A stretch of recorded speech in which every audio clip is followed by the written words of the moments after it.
2 Kings chapter 13.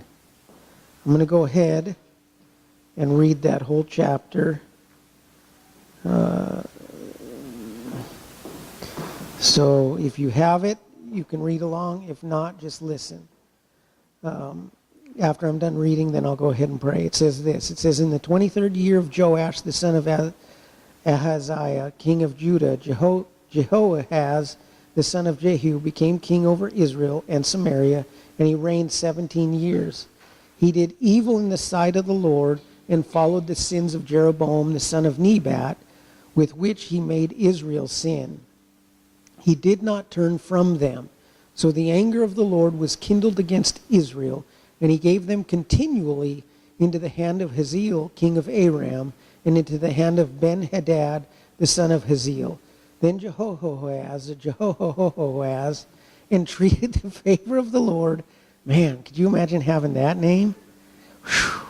And the Lord listened to him, and he saw the oppression of Israel, how the king of Aram oppressed them. And the Lord gave Israel a deliverer, so that they escaped from under the hand of the Arameans. And the sons of Israel lived in their tents as formerly. Nevertheless, they did not turn away from their sins of the house of Jeroboam, with which he made Israel sin, but walked in them. And the Asherah also remained standing in Samaria.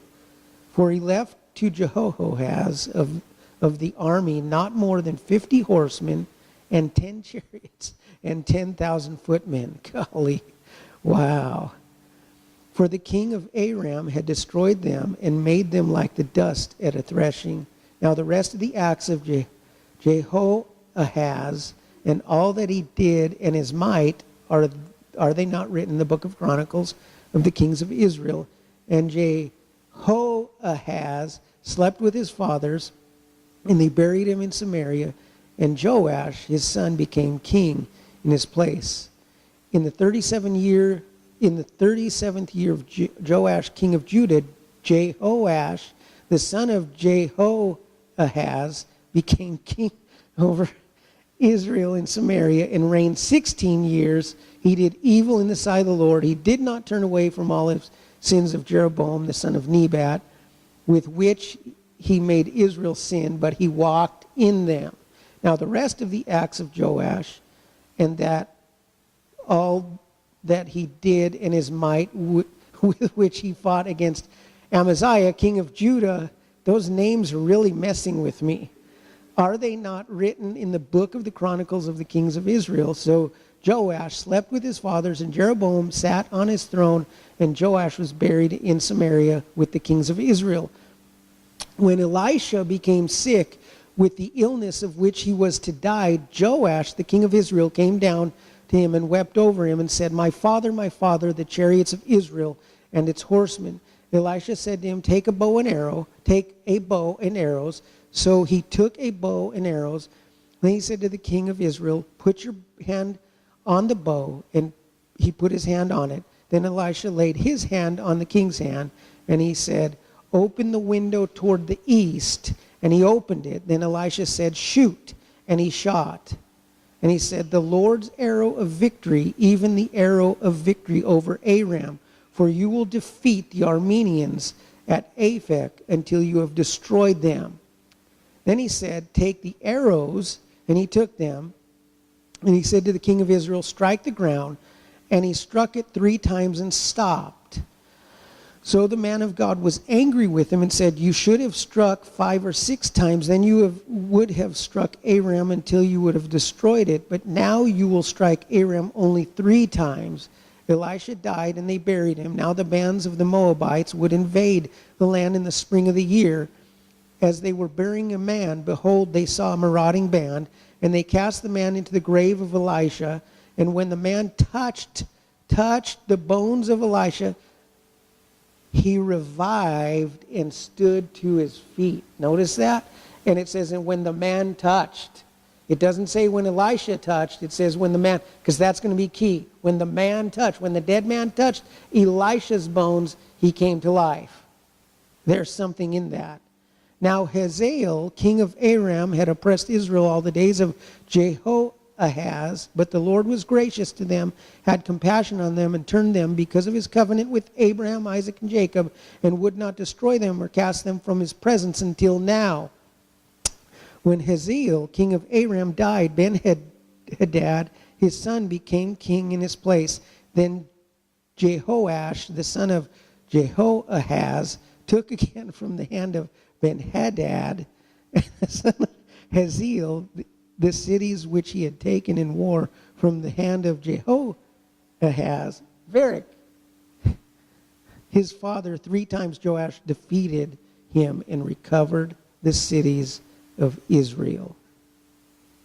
So the weapons, use your weapons.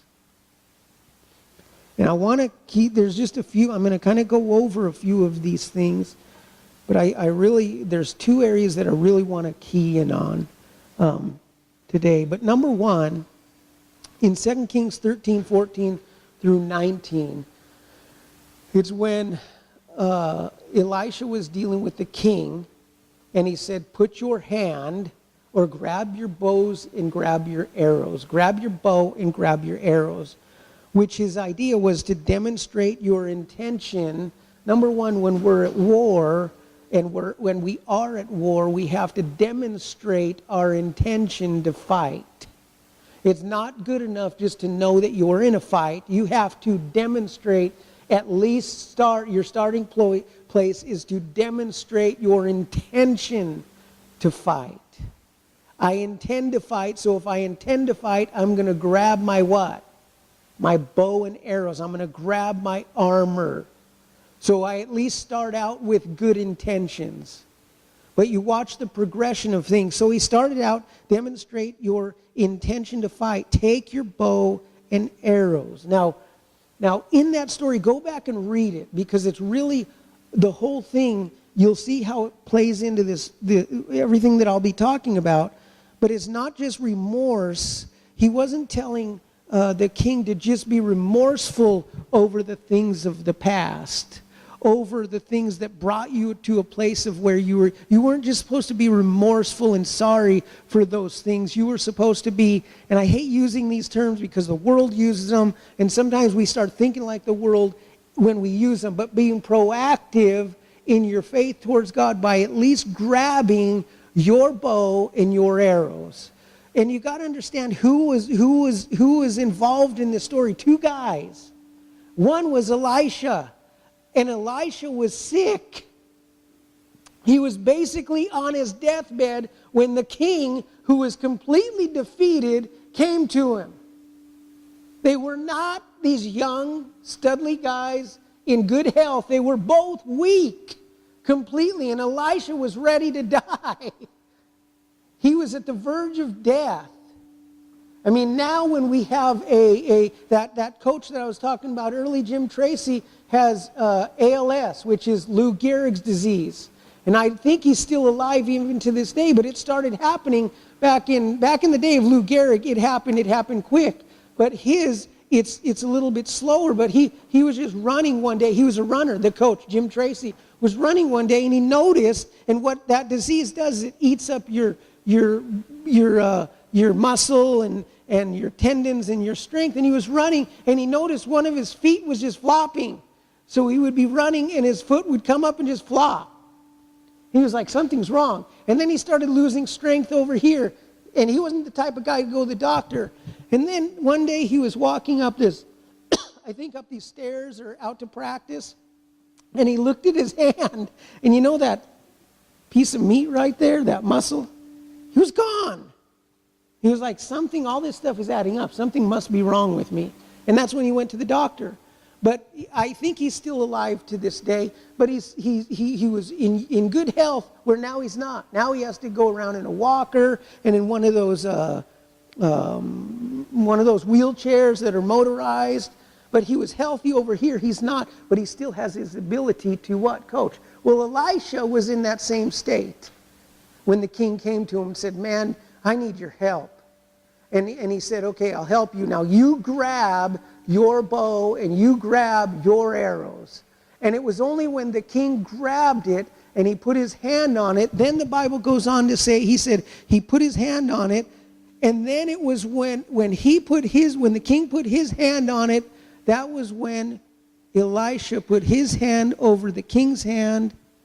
And that's a picture of, so the first one is demonstrate your intention to fight. You have to. Not just be remorseful over the things of the past. You have to have even though I'm defeated, the game is not over. Even though I'm crawling across the finish line, it's not over. There's still hope to get across the finish line. And even talking about the finish line, none of us here know when our finish line is. No, my finish line could be an hour from now. I don't know. It could be 20 years. It could be 30 years. It could be none of us know our finish line, which goes back to being ready when? All the time. Because none of us know our finish line. So we've always got to be alert and on guard. So number 2, first one was demonstrating your intention to fight. Take your bow and arrows. Number 2 is put your hand on your bow, which is this: count on God's faithfulness. If God's man said, put your hand on your bow, then don't sit there and argue with the man of God. Put your hand on your bow. Sometimes God will be telling us through the man of God, put your hand on your bow, and we want to sit there and argue. But don't you realize that I'm sick? Don't you realize that I'm defeated? Don't you realize this? Don't I realize that? But put your hand on your bow. Stop arguing. Just count on God's faithfulness. Another word is reckoning. Understanding, reckoning God's faithfulness. Count on that. You can count on Him faithful. When you put your hand on that bow, you can count on the fact that because you're putting your faith and trust not in yourself, but on Him, that the minute you do that in obedience, that He will then wrap His hand around yours. So that's number 2. Because these next ones is where I want to, the last 2 is where I really want to stick on a little bit more. But this next one, which is really crucial, really critical, I think, to where we're at in the life of the church, where we're at as a Christian culture here in America. Because I really believe in my heart that we are more influenced by the world around us than we are by God and His Word. We're more influenced with cultural thought and ideas than we are with God and His Word. We're more enraptured with what they think and the smarts that they have, that we will start going after the kingdom in the way that they say we should go after the kingdom, or the way they go after their dreams, the way we go after our dreams, and and we miss it tremendously. The third thing was, he said, open the east window. Notice he didn't just say open a window. He said open the what? The east window. What does that have to do with anything? Everything. It has to do with everything. Because remember that we just got done reading, what did it say? This king continued to do evil, and they never repented of their sins, and they never got right with God. They just continued going down the same track. And then he comes over here and he says, now go open the east window. The east window. Why not open the west window? Why not open the north window? Why not open the south window? This is why. What direction does the sun travel? Anybody? It travels from what? East to west. If you look at the progression of humanity, what was the progression of humanity? It went from where? East in a westerly direction. Now listen to me. It continued going west to where even Western thought is now starting to what? Influence the east. God's progression always moves westerly. So if God's progression moves westerly, and that's the way he created creation, the sun representing who? Jesus Christ. There's only one sun in our solar system. The sun provides light for the earth. It moves in a westerly direction. It has never, since he created it, moved. It stopped, but it's never moved in an easterly direction. He tells the king to turn, to open up the east window. What does the east represent? It represents your past. How come he didn't tell him to open up the west window? Because isn't our future more important than our past? Nope. Yes, it is. We should be concentrating on our future more than we should be paying attention to our past. I say hogwash. I say that is not the case. Because in reading about the kings, and even in chapter 13 of 2 Kings, they never paid attention to their past. They continued going down the road that they went on, continued doing evil in the sight of the Lord.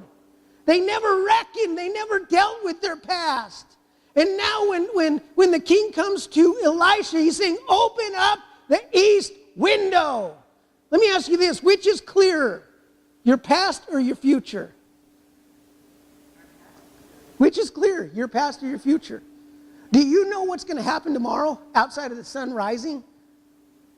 None of us know what kind of phone calls we're going to get in. None of us know what's going to happen. We have a general idea, but even tomorrow, it's like looking through a glass darkly. But I can guarantee you, what did you do 10 minutes ago? You can tell me crystal clear what you did. If God says, what thoughts did you have 5 minutes ago? 5 minutes ago is still in your past. You could crystal clear tell me exactly what you did. What was your attitude towards your husband or wife or children when they were doing something that they shouldn't have done last night? You could tell me with crystal clear clarity what your thoughts, intentions, and attitude of your heart was. That is in your past. Your future, you don't know what your attitude's going to be when the boss calls you in and says you're fired tomorrow. You don't know what your intention, what your thoughts are going to be when the doctor calls you up and says this is the diagnosis that you have. You don't know what your intentions are going to be when you pull across the street and you get into an accident, or you drop your kids off at school and somebody looks at you the wrong way, or whatever. You have no clue. You don't know what's going to show up in the mail tomorrow. You know it's going to show up, but you have no clue what's going to show up. Tomorrow is never clear. We knew back in July that we were going to have a grandson sometime in January, hopefully January 5th. But you know what? As it got closer, January 5th became more clear, then clearer and clearer, and then January 5th came, and guess what happened? January 5th left. And our grandson didn't come till 14 days later. So even though we had the future out there and we were seeing through a glass darkly, but you asked me today when I could tell you, even on January 4th, my grandson is supposed to be here tomorrow, January 5th. He doesn't show up, but after he was born, you asked me today when he was born, and I can give you the exact date and time that he was born. Why is that?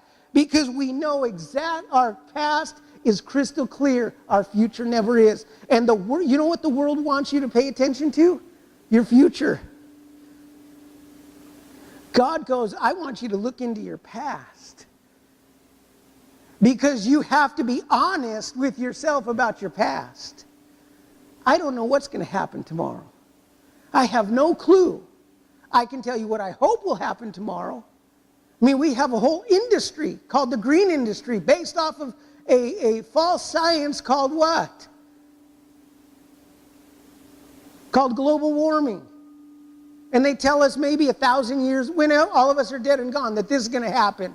Well, wait a second. Back in the 70s, you were telling us we were going into an ice age. Then you told us global warming and all the water in the world was going to dry up by the year of 2000 or whatever. And we've gone past that. You've been wrong. The weatherman tells you. How many of you believe the weatherman when he says it's going to be sunny and warm tomorrow? Why? But if he said yesterday it was cold and dreary, you go, absolutely was. Because of what? It was what? Yesterday. He says, he didn't tell him to open up his future. He didn't say open up the west window. He said open up your east window. Because there's things in your past that have to be dealt with. And if you're not willing to deal with them, I don't care how hopeful you are with your... That's why the government tells us to forget about everything in the past, or they like to glob onto a few things in our past and never let them go. But they're always pointing to the future, telling you to be hopeful, and you're like looking at our past and you go, our past is horrible, and you're telling us to forget about our past. Oh, that was yesterday. I don't really want to deal with that. Let's just deal with our future. We can't. We don't even know what's going on. Let's deal with what we did yesterday. It was wrong. Why do we keep doing things that are wrong? Because we don't want to look at those things. And he told the king to open up the east window. Number one, he said to open it. You ever try to shoot out of a closed anything? Doesn't go very far, does it? He didn't say try to shoot your arrow out of the closed window. He didn't tell him the east window's open, go close it, and then we're going to shoot an arrow. He said open it. You know, we have a lot of people, even pop culture and pop psychology tells you completely forget about your past. And you know, one reason why I believe they want us to forget about our past is so that they can hoodwink us in our future. And people forget about the past. How quick do people forget about their past? Because they're so looking at the future. That was old news. What do you mean old news? It happened just yesterday, I know, but don't you know that old things are passed away, all things have become new? Yeah, I do know that, but it's only through asking him for forgiveness that things become new. So if I got saved 30 years ago, from that point before then, all things are new. But how many of you know that the day after I got saved, I probably did what? Something that I needed to what? Ask God for forgiveness for. But what we've done is we walk through life and we do things that aren't pleasing to God, and then when we're called on the carpet to deal with our sin, we go, no, those things are in the past. I'm going to look to the future. And those things keep building up and building up and building up and building up. One of the bravest things, and he didn't say, look, open up the window, delve into your past and dig up muddy water. You just open up the window and we're going to take an arrow and we're going to shoot it through that old window, that window into your past, the Lord's arrow of deliverance. We're just going to shoot it. And notice he didn't tell him what trajectory to shoot the arrow. He said just to shoot the arrow through an open window into your past. Because your past, the things in your past are affecting what's going on now, and they will affect you in your future. Your future and my future is cloudy at best. It's unsure and uncertain. Your future is never clear until it becomes your past. Your future is never clear until it becomes your past. Then it becomes clear. Until then, it's very unclear. We thought baby William was going to show up on January 5th. Then Varick started praying, I hope he shows up on January 10th. Did he show up on January 10th? January 10th came and went. And he showed up on January 19th. What day was January 7th, 21st? I can't even, but there's a specific date. What was the date? 19th. It was the 19th. Because January 5th was a Friday. See? So he showed up January 19th. But I can say that and go back to it and go, okay, maybe I need a refresher, but I know that he was born on this date. But I don't know what's going to happen tomorrow. So your past, your future is never clear until it becomes your past.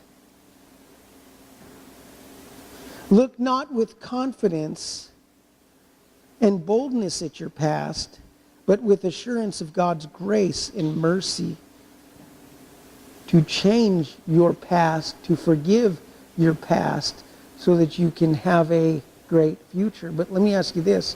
When is your past your past? When is it behind you? Am I telling you that you got to look out the rearview mirror of your life all the time? No, but I'm telling you 5 minutes ago was your past. Right?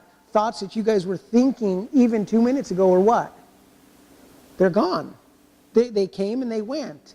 And you know what you were thinking at that moment. God knows what you were thinking. And it might be a thought that God might have to deal with. Even 2 minutes ago, because it's now your past. So when is your past your past? It's always your past. You're always... That footstep I took, it's my past. Going back over here, it's my past. The freshest thing in my life is my what? My past. That's the freshest thing in my life. Fresh bread is not fresh bread while it's in the oven, is it? Fresh bread is not fresh bread until it's taken out of the oven and set down on the counter and cut. Then it's fresh bread. But that's its past. It's always in its past. See, and a lot of times we don't want to live there because it takes a lot of energy to live there, which is the next step to the whole thing. So look at your past with humility, knowing that all the good that happened because of God, and all the bad that should have happened was withheld because of God's love and Jesus' blood, and all your sin can be forgiven if you only ask. See, relying on one verse or two verses of Scripture as though it's good for all of eternity, and then never, I can rely on the Scripture that old things are past and old things are gone and all things have become new, as long as I'm continually asking God to forgive me of the things that I've done in my past. And that doesn't mean I got to dig up 10 or 20 years ago. Maybe at some point in your life, God will remind you of things you did 10 or 20 years ago. It's hard enough to stay right with God for things that I thought even 5 minutes ago. And that's going to tie into the never giving up and never stopping. So the next one is, he says this. He says, shoot your arrow. Now, isn't it incredible that he didn't say shoot your rock, or grab a chair and throw it out the window, or grab a tablecloth, or grab your bedding, or grab your clothes and throw them out there. He said shoot an arrow. Shoot an arrow. What does that have to do with anything? Watch. Take the right, listen to me, right action. Shoot the arrow. Don't just busy yourself with doing something. We live in a culture, even a Christian culture, that's all about doing something. At least do something. No. I'm going to say no. Hogwash. That hasn't gotten us anywhere as a church culture. Just do something. You got to take your arrow, that thing. God's dealing with you in an area of your life. You got to take that thing and you got to shoot your arrow. You got to grab the arrows. You can't just grab a guitar or grab something and just do something. We need to do things in the kingdom, but we need to also do something. We have a world that is obsessed with just doing something. And it doesn't really matter what we do as long as we're doing something. And like I said a couple weeks back, sometimes doing nothing is doing something. Sometimes being quiet is speaking the loudest. And sometimes and I forget exactly where it was in my Bible reading, but he said, in your silence I will move. What? That doesn't make sense. We need to be out there with banners and be loud and be boisterous and do this and push back this and push it this and push it that. And God's going, no, if you would just grab the something. What's the something? I'll tell you what the something is. Obedience. You're reading your Bible, you're praying, and God says, open up the east window, and I want you to deal with that thought that you had during service yesterday. You go, okay, God, I'm going to be obedient to you. And you cry and you go, that was a bad attitude. Lord, forgive me of that bad attitude or that bad thought or that thing that I said or did. God, forgive me of that. Or he says, why don't you go and do this? Or why don't you go and do that? And we say, okay, I'll do it. Or we're reading in his word, and his word challenges us or stirs us and provokes us, and we begin to move in that area. We're not just doing something, we're following after Christ. He's saying, do this, we do this. He's saying, do that, we do that. And that is not easy. So we come up with, we devise our ways to create obedience in an easier way so that we can kind of walk through life and go, I'm being obedient, instead of saying, my challenge in life, which is a great one, is to walk in obedience with God. Now, how do I make that happen? I got to stay close to him. How do I do that? I got to read his word. I got to live in relationship with him, not just doing something to build a habit. I got to cry out to him. I got to pray with him. I got to be in church. I got to sing and worship him. I got to do this. I got to do that. Not because I have to do that and want to create a habit. 21 days to a habit. So now my Bible reading is just a habit. And I have no more relationship. And it's dead and gone. I go, nah, it doesn't matter if I read my Bible or not. Prayer, that only works for this, or that only works for that. Doesn't really work for me. You're not in relationship. Relationship goes, okay, I haven't read my Bible in 10 days. I need to get back in it because I know my relationship with him is faltering. Even though people may not see it, I know it. And God, I want to spend time in your word because I want to know you. I want to pray, not trying to get anything out. I just want to spend time with you. I worship because I worship. That's why. I'm not trying to get anything out of this outside of I want your presence in my life. And I know that you've forgiven me. I know that your blood has washed me. But that thought that I had 5 minutes ago, yesterday, 10 days ago, that thing that I did, that was bad. And I ask you for forgiveness. Now watch this. Watch this. Obedience to Christ. There are 3 things in obedience to Christ. There are a few things that I want to talk about obedience to Christ. Walking in obedience, you get to know your, listen to me, we are famous for setting boundaries for other people. I have boundaries, you better not cross my boundaries. I've set boundaries, you better not cross my. Have you ever set boundaries for your own life? Set your own boundaries? Say, I will not look at that. I will not do that. I will not say. So if I do violate that, I've crossed the boundaries. Lord, forgive me.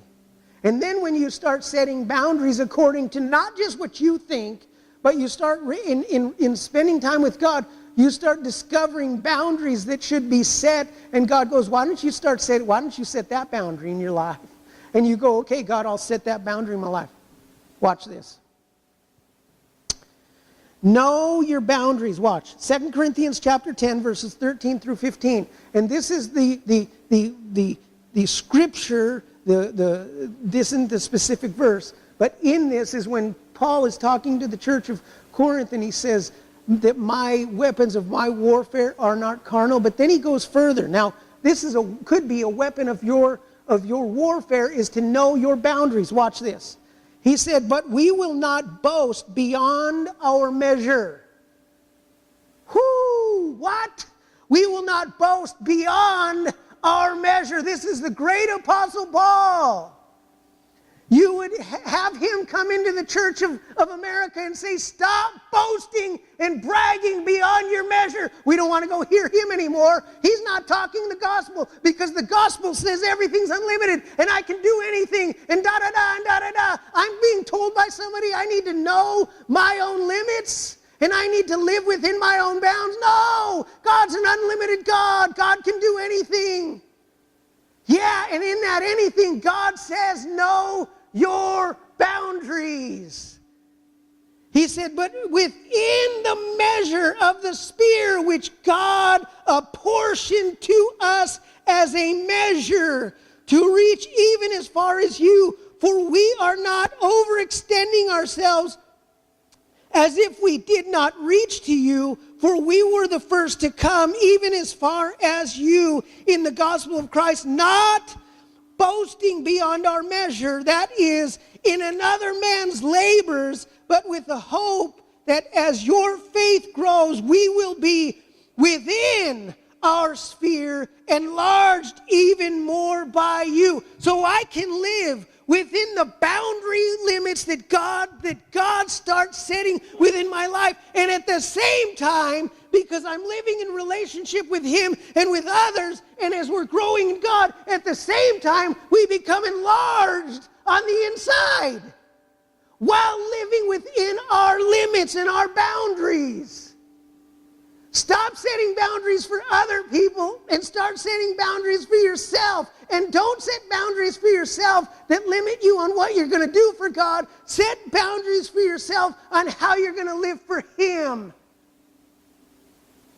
And what I mean by that is we get it's so easy in the world we live in to say no to everything and say, I'm living within my boundaries. We need to maybe say yes a few times and extend that, but at the same time, living and I'm going to hit this, a consecrated life.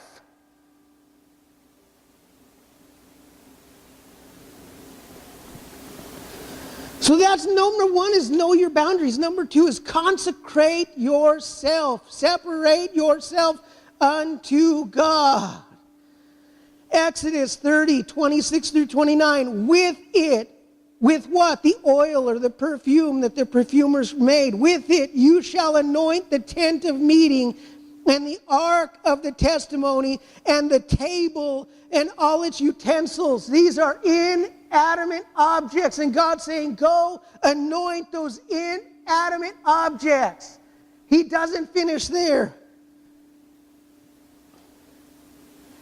And the lampstand and its utensils and the altar of incense and the altar of burnt offering and all its utensils and the laver and its stand. So go and anoint those things.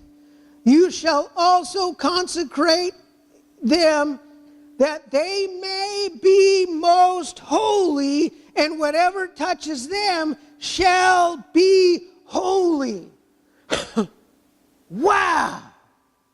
I read that and wow, Lord, that is amazing. We consecrate a music stand to God, and whatever becomes what? What? How does that happen? Don't ask me, only God knows. But if God can do that for an inanimate object, how much more do you think He could do that for you and I, who are walking around in humanity day in and day out? But notice this. He said you got to consecrate it. Where does that come in with us? We got to consecrate our life. We got to separate. My life is not my own, God. My life is yours. So if that means that I've got to deal with my past, I'll deal with my past. If that means I got to stay on my face before you to make sure my heart is right, I'm not giving up. I'll stay on my face before you. If that means I got to lift my hands when I don't want to lift my hands, guess what? I'm going to lift my hands. If that means that I got to go to a workplace that I hate going to, you know what? I'm not my own, I'm yours, and I'll go there. I'm consecrated. But notice this. It doesn't say whatever that thing touches will be holy. It says whatever touches this. What? I thought, why? Why does it say that? Why does it say whatever touches this thing will be holy and not whatever that touches will be holy? What's one of the things in culture you hear? I want to go out and I want to touch the lives of people. Even in the church, I want to touch my community. We forget about consecration and we're busy touching this and touching this and touching this, and it seems like no holiness. People just are out busy touching. But God does not say that whatever you touch will become holy. It says whatever touches the consecrated thing will become holy. Going back to remember the woman with the issue of blood? For 12 years. Who touched first? Did Jesus touch her or did she touch him? And what happened? We got to busy ourselves. You know what we got to busy ourselves with? We got to busy ourselves with being consecrated before God. And then as we walk through life, you know what's going to happen? And if it happens or not, I just want to say this. We live a consecrated life no matter what. Holy unto God, which means I'm going to watch what these eyes see, these ears hear, all of that stuff. And if any moment I need to get my heart right, I'm willing to get my heart right. But I'm going to consecrate my life. My every thought is going to be governed by His Word. My every word is going to be governed by His Word. My every action will be governed by His Word. Does that mean that that means that I'm growing every day? That means that things that were okay yesterday might not be okay, but I'm okay with that because I'm not my own, I'm His, and I'm living a consecrated life. And it says that whatever touches you will become holy. What does that mean? That means you walk through life and people will pursue you. And what happened, you see a lot of people come into the church because we're out there pursuing them all the time, and it seems like they've been there a year, 2 years, and their life really isn't changed. They're still living the same. But then you get that one who's pursuing, who has a pursuing heart, and their life starts changing. And then some of them, they continue pursuing, and their life continues to change. But then some will start off good and pursue, and then they stop pursuing, and their life was changing, and now it's reverting back to the old ways. See, we got to be more busy about consecrating our heart and making sure our heart is right with Him. And in that, I'll guarantee you, there are going to be people that are going to want to touch you. And I'm not talking necessarily physically, although that might happen. I'm talking about people walking past you and they just want to have conversation. And then what happens is, through that conversation, God starts, even if they're unsafe, cleaning up their life. But they don't look clean. Doesn't matter. God starts cleaning up their life. It took me 2 years before I actually went over and said, I need to get saved. 2 years every day of preaching to me. See what I'm saying? And what we've done is we've thrown consecration out, and we've said, now we got to go touch our world. And we're out there busy touching this and touching that and touching this and touching that. And people come to our conferences, they come to our worship services, they come here, but they're not really changed. If you were really to look at them and go, are they a Christian or not? You'd go, I don't really know if they are. I know they are. But their life looks horrible. Their life looks shiny and good, but you know there's something not right there. They might be shining good in their life, but there's a pursuing heart there. There's a heart that's reaching out towards God. See what I'm saying? There's a difference there. Wow. So pursue. Pursue after Him. Go after Him. Consecrate your life. Next one is this. Lastly, this is what I want to say lastly, and then we'll be done. Because it doesn't just start with, a lot of us have heard messages, and I have, where it talks about just shooting the arrow of the Lord's deliverance into your past, and God's going to clean up this and deliver you from this, and we end it right there. That story doesn't end right there. It doesn't end with the king shooting out the arrow of the Lord's deliverance. The arrow of the Lord's deliverance was an action that he had to do, but then he had to continue doing something after that. He had to continue doing something. That goes back to, remember when Moses was standing at the edge, and how long did he have to hold that rod there? All night. You guys hold a rod all night. Now, I'm going to say something because I want to take a little bit of time in this about smiting your arrows. He said, Elijah told him to smite the arrows. He didn't tell him how many times, did he? He smote 3 times, and he said, why'd you quit? He got mad at him and said, why'd you quit? He said, your deliverance is going to be equal to the amount of times you smote, because he got tired. Listen to me. We get tired sometimes of dealing with our past, and we stop smiting our arrows. Don't we? He said if you would have continued to, who told you to stop? Well, I just don't want to deal with my past anymore. My past is growing all the time. You better believe it is. And that's where we got to smite the arrow and go, God, forgive me of this. And then you do the same thing like Paul. I do the things I don't want to do, and I don't do the things, oh, wicked man that I am. Where's my deliverance going to come from? It can only come from him. And we smite the arrow one more time. And we smite the arrow one more time. But I've done that 1,000 times. I'm going to continue to smite the arrow. Why did I do that? I'm going to continue to smite my arrow. I'm not going to give up. I want to keep my heart soft before him. That's smiting your arrow. You got to smite your arrow and never stop, no matter how tired you get. It's not just a matter of going into your future. Sometimes the hardest arrows to smite are those that you look in your past and you go, man, why did I treat my son that way? Why did I do that? Why did I do that to my neighbor? Why did I do that when I was driving across the street and the driver pulled out in front of me and my finger went up? Why did I do that? My finger didn't go up, but there were evil thoughts that went through why did I do that? Instead of just skating through and going, oh, it's covered by the blood. No, we turn back and we smite the arrow. One more time, and we smite the arrow, because what we're doing in smiting the arrow is saying, Lord, I'm yours. Lord, I'm yours. I'm not my own. I'll continue to do that. And I'll live in victory because my heart's staying soft. And I want to cross the finish line, so I'll deal with those areas of my life, even though my past is wretched.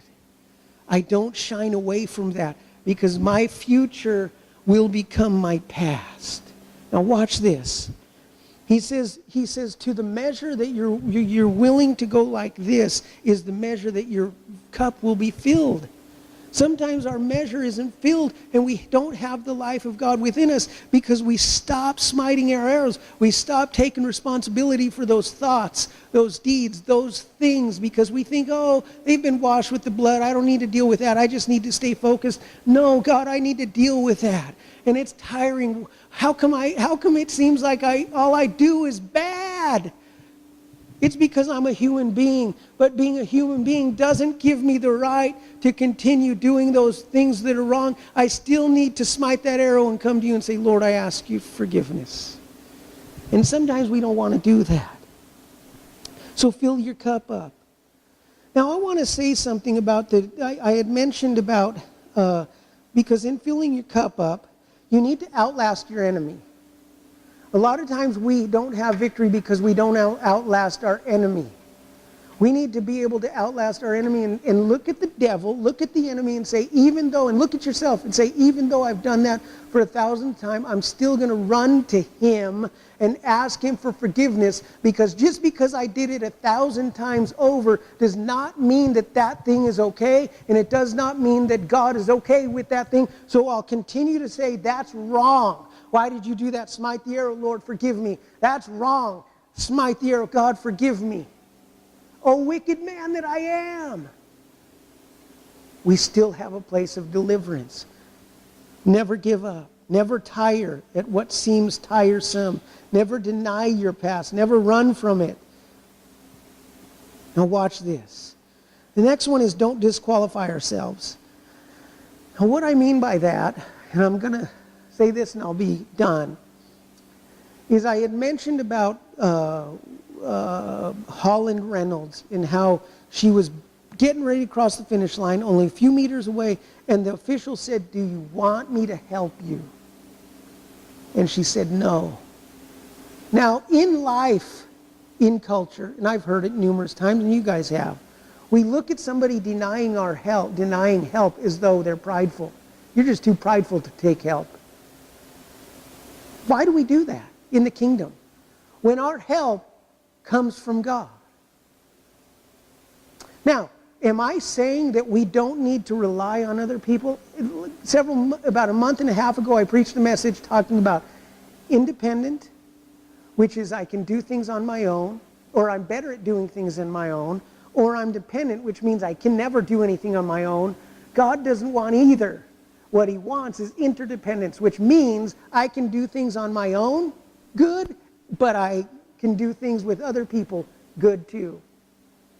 So I can work with my wife, great, we work together, great, and if she's gone, I work together by myself. Some husband and wife teams are like, I can never work with him, she can never work with me, but they never try to tackle that issue and say, why don't we tackle that issue with God's help to where we can work good together and we can work good apart. It's called interdependence.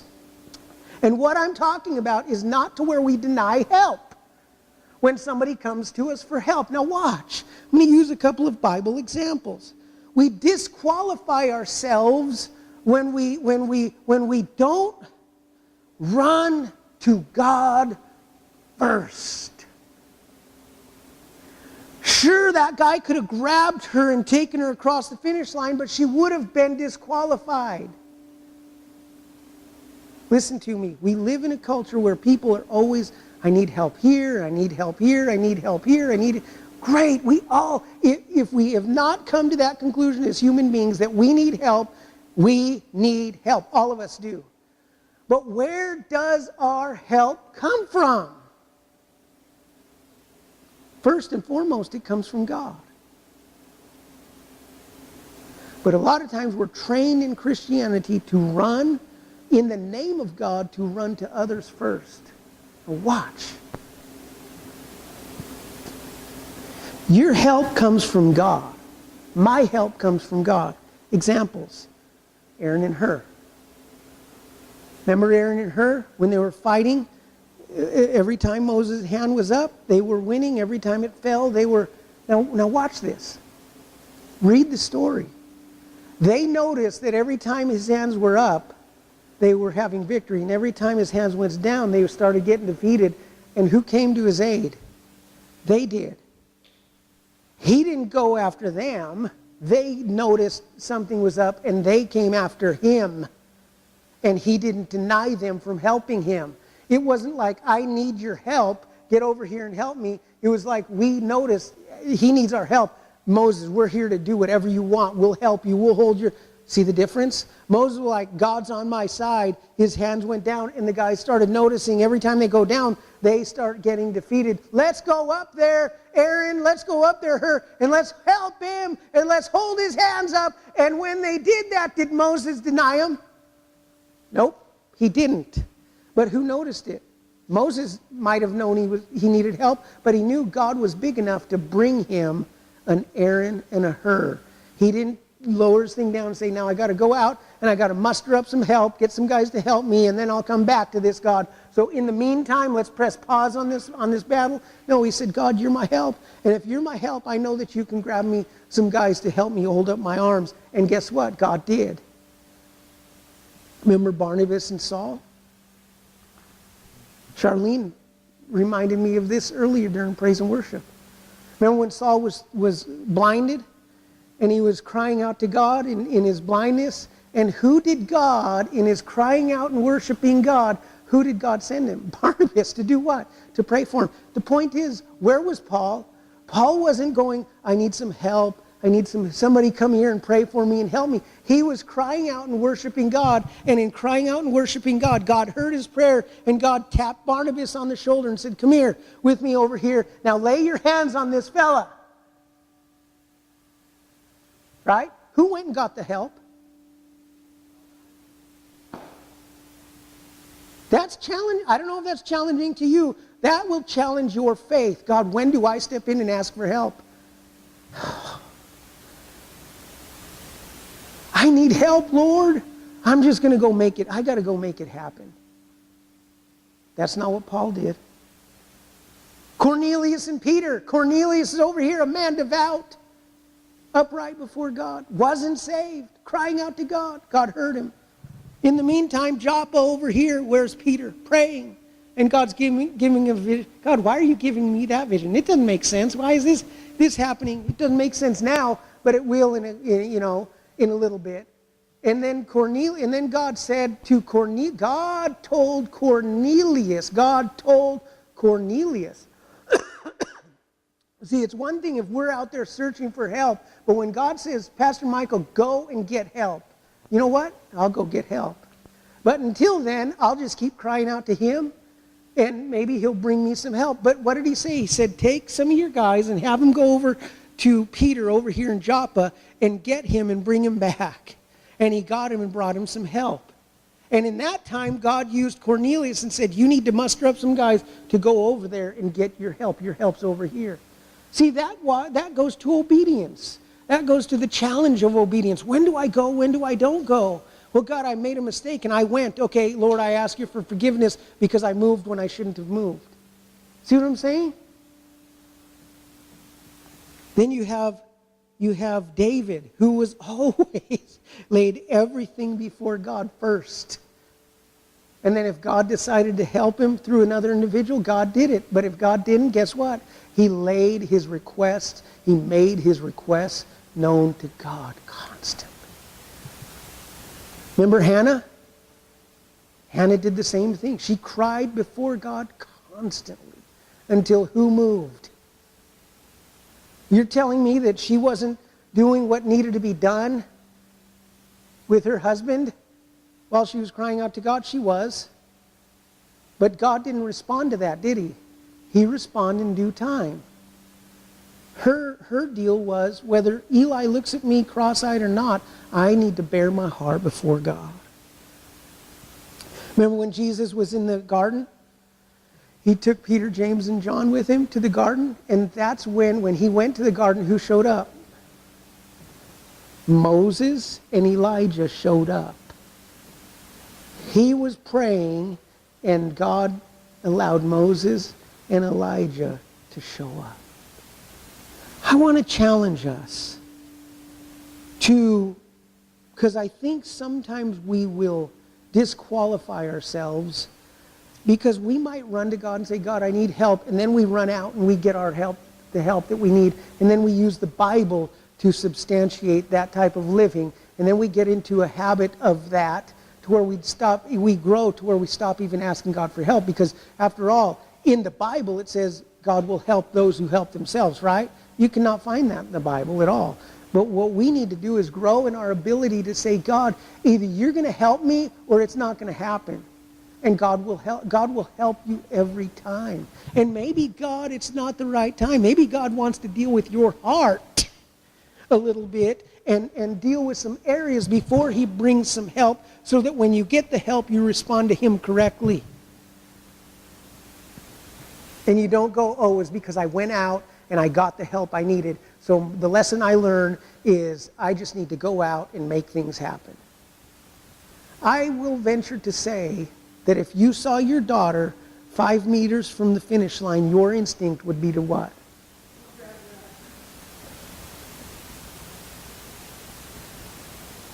We have a natural born instinct to want to help people. And because we're saved. And sometimes we need to say, God, I need your help, because I don't want to step in and disqualify her. I don't want to step in and disqualify myself. This whole obedience thing is not easy. It's not just I read the Bible and now I'm obedient. Now I'll take what he said and I'll just do this. And now this obedience thing digs into your heart and into your life a lot. When do I go? When do I not go? Am I right? Am I wrong? Did I do the right thing? Those are wrestling matches that we take those arrows and we continue to smite them. Who told you to stop? If nobody told me to stop, guess what I'm going to continue to do? Smite those arrows. Smite those arrows. God, I need your help. God, I need some help. God, I need some help. God, I need some help. It seems like nobody's coming to my aid, but I need some help. We keep smiting those arrows. I'll tell you what you were sharing with me earlier about the fruition of time. They had to come to the fruition of their time. The Amalekites or Ammonites, they're in their sin. Before God stepped in, he had to bring them to the end of their sin, so to speak, so that their sin could have its full work within their life. And sometimes we're stepping in when God's dealing with somebody in their sin, and we're stepping in trying to rescue, and we circumvent what God's trying to do. And then you go, okay, when do I step in? It's called the Holy Ghost. It's called staying in connection with him. It's called, let me ask you a question for those of you that have been married for more than a day. It's been 30 years, over 30 years, and I still make mistakes. Right? I still don't know her completely, but you know how I get to know her? By walking in relationship. God goes, as long as you stay connected to me and don't deny what happened in your past, whether your past is now or whether your past was, don't deny that, because your past is, you know what you'd be honest with that. As long as you stay there, you're going to be fine. But the minute you close the door to the east and say, no, everything's good, God loves me, everything's fine. Just because God loves me does not mean everything's fine. Merrick, come forward. And that's the weapons, using our weapon. Using our weapon. Keeping your relationship with Him fresh. Living off of your daily bread. Father, I just pray right now in the name of Jesus. And I'm asking you to help us to be able to do those things that the king did with Elisha and actually respond to you and live for you on a day-to-day basis and not be afraid of our past, because our past, as long as we come to you and bear open our past and are honest with that, our past is exactly that, in our past, and it sets us up for a great future. But knowing that our past is not just those evil or wrong things that I did a year ago or 10 years ago, but our past are those attitudes that we might have had even a few hours ago when we woke up in the morning. Even a few minutes ago, those thoughts that were flying through my head. That's still my past because it already happened. And I just pray that you give us the heart to keep smiting our arrows, to keep relying on your faithfulness, to keep counting on your goodness, to keep counting on your the faithfulness to your word, to keep trusting you, to keep crying out to you, to keep relying on you, to keep growing in our understanding of what it means that the Lord is our help, knowing that in knowing that you are our help, that you will send us the help that we need.